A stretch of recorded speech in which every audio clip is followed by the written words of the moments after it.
Hello guys, आज की कहानी कुछ अलग होने वाली है क्योंकि ये एक सच्ची घटना पर आधारित है।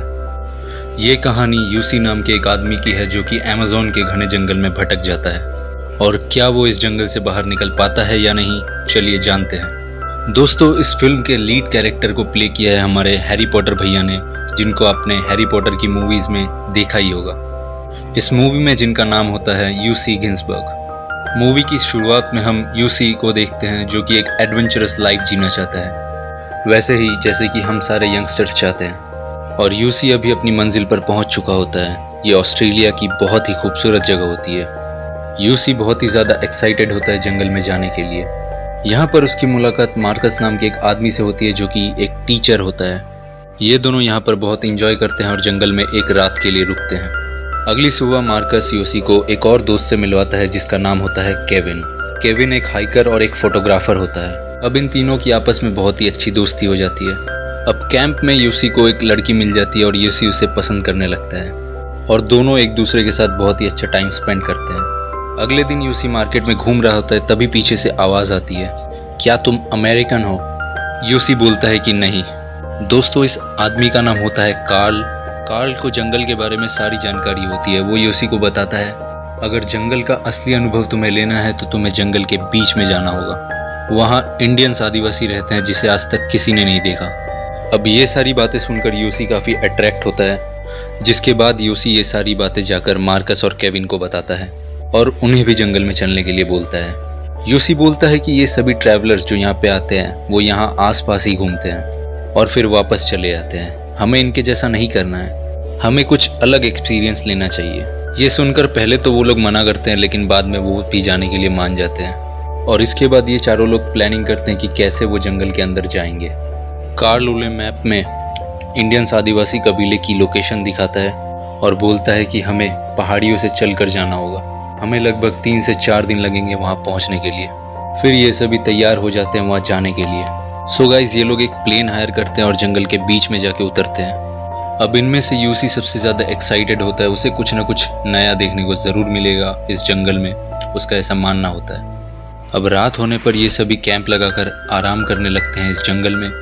यहाँ हम देखते हैं कि मार्कस बहुत डरपोक होता है। उसे रात में एक कीड़ा काट लेता है और वो सोचता है कि किसी जानवर ने उस पर हमला कर दिया है, जिसकी वजह से वो बहुत ज़्यादा डर जाता है और इस पर सभी दोस्त उसका बहुत मजाक उड़ाते हैं।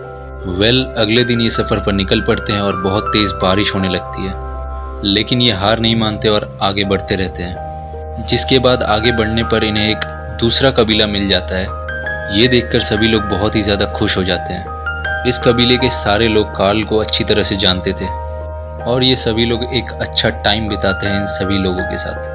और यहाँ पर यूसी को एक गोल्ड का टुकड़ा भी मिल जाता है जिसके बारे में कार्ल ने उसे बताया था। दरअसल दोस्तों, कार्ल ने यहाँ पे आने के पहले इन्हें बताया था कि जंगल में हमें सोना भी मिल सकता है। पहले तो इन्हें इस बात पर ज़रा भी यकीन नहीं था, पर अब ये सारी बातें शुरू हो गई थी। अब ये चारों गांव वालों को अलविदा बोलकर अपनी मंजिल पर निकल पड़ते हैं। वो इंडियन आदिवासी कबीले को ढूंढने के लिए जिन्हें आज तक किसी ने नहीं देखा।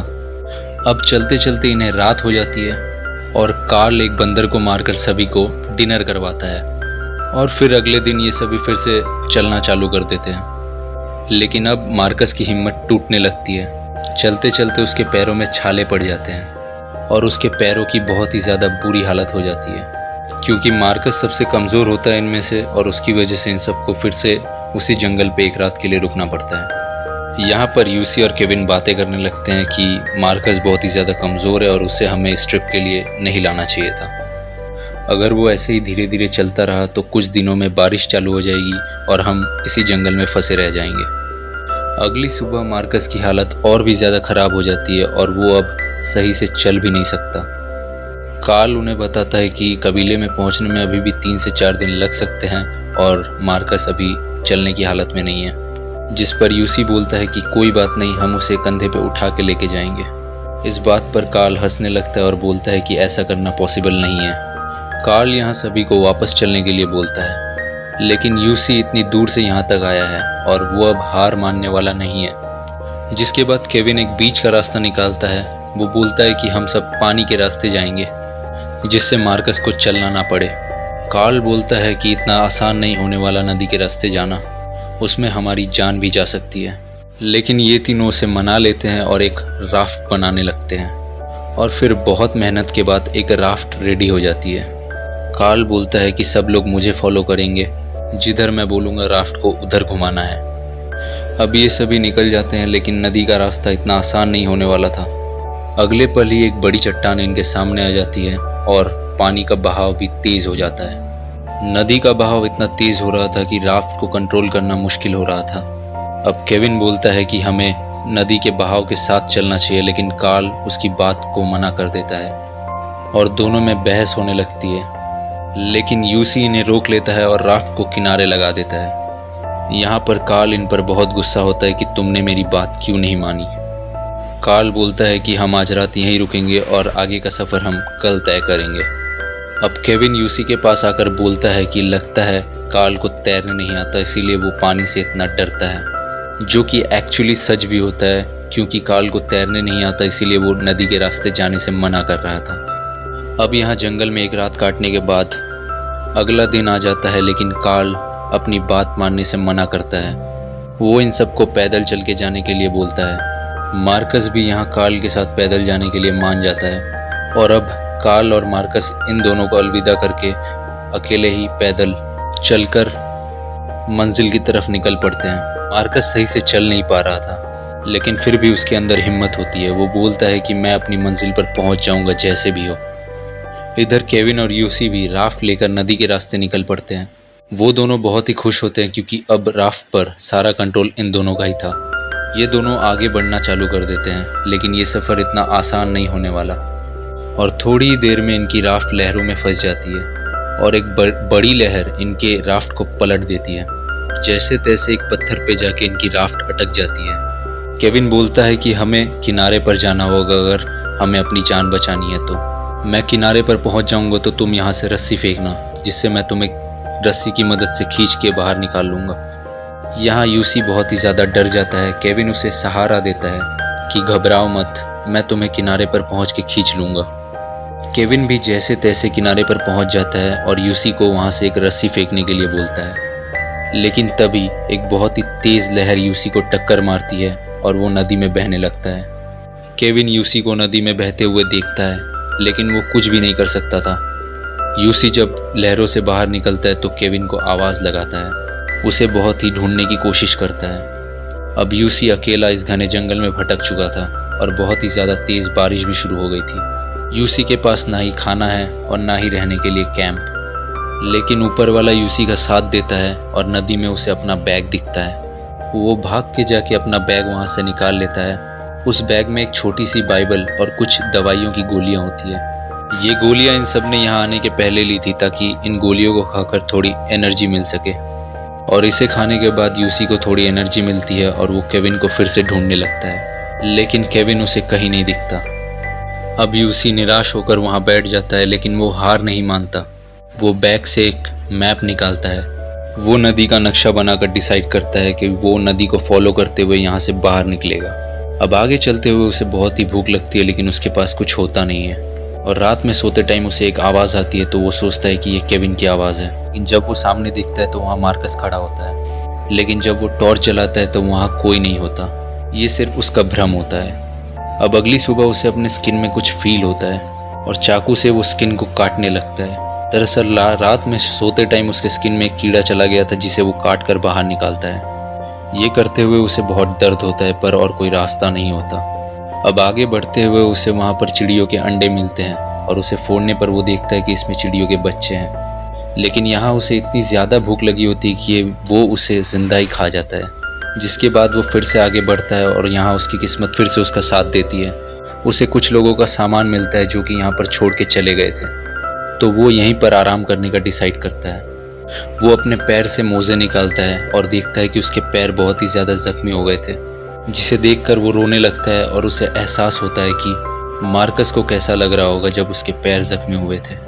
जिसके बाद वो मार्कस को सॉरी बोलता है कि उसने उसे अकेला छोड़ दिया और अपने आप को इसके लिए बहुत कोसने लगता है। अगले दिन वो फिर से चलना शुरू करता है और उसे यहाँ पर पैरों के निशान मिलते हैं, तो वो सोचता है कि केविन यहीं पर कहीं आसपास ही होगा। लेकिन तभी उसे वहाँ पर अंडों के छिलके दिखते हैं जो कि उसी ने खाए थे। मतलब कि घूम फिर कर वो उसी जगह पर वापस आ जाता है। ये जानकर वो बहुत ही ज़्यादा गुस्सा करता है। दूसरी तरफ दिखाया जाता है कि कुछ गांव वालों को केविन नदी के किनारे मिलता है, जो कि अभी भी जिंदा होता है। गांव वाले उसे कैंप में ले आते हैं और ठीक होने पे केविन वहाँ के ऑफिसर को बताता है कि उसका दोस्त अभी भी जंगल में फंसा हुआ है और उसे बचाना बहुत ज़रूरी है।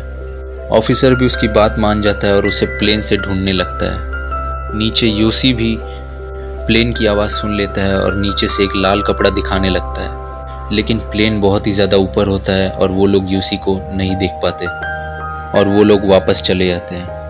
लेकिन केविन भी अपने दोस्त के लिए हार नहीं मानता और एक बोट के ड्राइवर को वहाँ चलने के लिए मनाता है। बोट का ड्राइवर उसे समझाने की कोशिश करता है कि अब 3 हफ्ते से ज़्यादा का समय हो चुका है और तुम्हारा दोस्त अब तक मर चुका होगा और अब कोई फ़ायदा नहीं उसे ढूंढने का। लेकिन केविन को कहीं ना कहीं यकीन होता है कि उसका दोस्त अभी भी ज़िंदा होगा, जिसके बाद वो बोट लेकर वहाँ से निकल पड़ता है उसे ढूंढने के लिए। और इधर हम यूसी को देखते हैं जिसकी हालत बहुत ही बुरी होती है, जिसे अचानक एक आवाज़ सुनाई देती है। वहाँ देखने पर उसे एक आदिवासी लड़की दिखाई देती है। वो लड़की यूसी को देख के डर के भागने लगती है, लेकिन यूसी उसे समझाता है कि वो रास्ता भटक चुका है और उसे उसकी मदद की ज़रूरत है। यूसी को नहीं पता होता कि उसे इंग्लिश समझ आ रही है कि नहीं, पर इसके बावजूद यूसी उससे बातें करता रहता है, क्योंकि बहुत दिनों बाद उसने किसी इंसान को देखा था जिससे उसे थोड़ा हौसला मिलता है और यूसी उसे लेकर आगे बढ़ना चालू कर देता है। वो उससे काफ़ी सारी बातें करता रहता है। अब रात होने पर यूसी उस लड़की को बड़े प्यार से अपने पास सुलाता है, लेकिन सुबह होते ही हम देखते हैं कि वो लड़की वहाँ से गायब है। दरअसल यूसी के साथ कभी कोई लड़की थी ही नहीं, ये सिर्फ उसका वहम था। वो सिर्फ उसे अपने पास इमेजिन कर रहा था, रियलिटी में ऐसा कुछ था ही नहीं। और अब धीरे धीरे भूख और प्यास के कारण वो अपना मानसिक संतुलन खोने लगता है और हंसते हुए आगे बढ़ने लगता है। लेकिन तभी उसका पैर एक दलदल में फंस जाता है और वो ज़मीन के अंदर धंसना चालू हो जाता है। वो अपने आप को जैसे तैसे कंट्रोल करने की कोशिश करता है। तभी उसे पुरानी यादें आने लगती है कि गॉड हमेशा मेरे साथ है, और इसे याद करके उसे थोड़ी हिम्मत मिलती है और वो जैसे तैसे उस दलदल से बाहर निकलता है। लेकिन इसके बाद उसके पूरे शरीर पर चींटियां लिपट जाती हैं और इस चींटियों के काटने की वजह से उसे ऐसा महसूस हो रहा था कि उसके शरीर पर बहुत सारे कीलें ठोकी जा रही है। उसे बहुत ही ज़्यादा दर्द हो रहा था। नदी के पास जाकर उसे थोड़ी राहत मिलती है और वो वहाँ पर एक टर्टल को देखता है जिससे वो बातें करने लगता है। अब यूसी भी पूरी हिम्मत छोड़ चुका है कि कोई उसे बचाने आने भी वाला है और वो खुले आसमान को देखते देखते वहीं सो जाता है। और अगली सुबह हम देखते हैं कि केविन बोट लेकर उसे ढूंढने आ जाता है। वो वहीं पर जाता है जहाँ पर वो यूसी को छोड़कर आया था, लेकिन यूसी उसे कहीं दिखाई नहीं देता।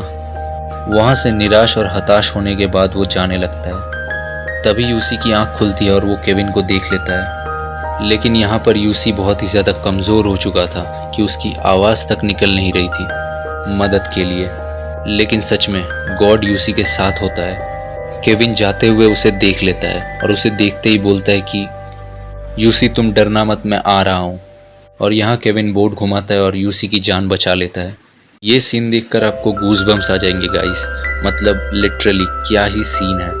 अब केविन फाइनली यूसी को लेकर गांव में पहुंच जाता है और सभी गांव वाले शॉक्ड होकर यूसी को देखते हैं कि वो इतने दिनों तक जंगल में रहने के बाद भी जिंदा कैसे है। यूसी यहाँ पर केविन का शुक्रिया करता है कि उसने उसकी जान बचाई। सच में दोस्त हो तो ऐसा। अब एक बच्ची यूसी के पास आती है और उसे एक फूल देती है और सभी गांव वाले यूसी के पास आते हैं और गॉड का शुक्रिया अदा करते हैं, क्योंकि गॉड ने यूसी की जान बचाई है। यहाँ पर ये मूवी ख़त्म हो जाती है। ये बहुत ही अमेजिंग सर्वाइवल मूवी है जो कि हमें सिखाती है कि हमें ज़िंदगी में कभी हार नहीं माननी चाहिए। और जैसा कि मैंने बताया कि ये मूवी सच्ची घटना पर आधारित है, तो आपको ये मूवी ज़रूर देखनी चाहिए। मूवी का नाम है जंगल। मूवी के एंड में हमें बताया जाता है कि केविन और यूसी ठीक होने के बाद मार्कस और कार्ल को ढूंढने के लिए गए थे, लेकिन वहाँ पर उन्हें उनका कोई भी नहीं पता चलता और फिर हमें इन सब की असली तस्वीर भी दिखाई जाती है। दोस्तों, मूवी अच्छी लगी हो तो वीडियो को लाइक और चैनल को सब्सक्राइब ज़रूर करें और ऐसे ही अमेजिंग मूवीज़ की एक्सप्लेनेशन देखने के लिए चैनल को ज़रूर से सब्सक्राइब कीजिए। तब तक के लिए बाय।